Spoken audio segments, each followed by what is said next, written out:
Today I'm giving you the concept and solution for missing DLL files, specifically MSVCP140.dll. Now don't get confused here, let me clear this up quickly.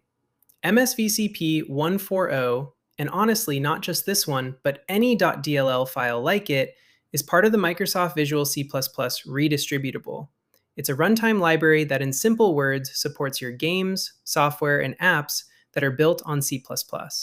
The frustrating part is when you get this error, you're not sure which C++ redistributable package it belongs to, because Microsoft used to release them separately every year. But here's the good news. As of 2026, we have the V14 series, which covers everything from 2017 all the way to 2026. I'll drop the official Microsoft link in the description or pinned comment so you can grab it directly.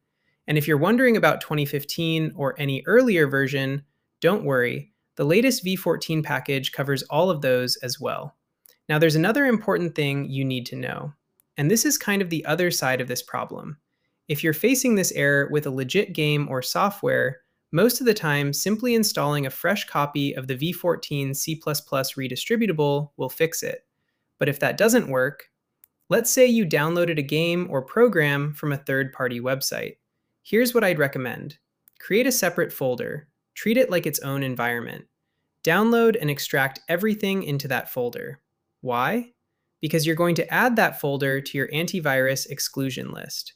The exclusion list basically tells your AV, don't scan this folder. To set it up in Windows Security, go to Antivirus Settings, then Manage Settings, scroll down to the bottom, and you'll find the Exclusions option. Just add your newly created folder there.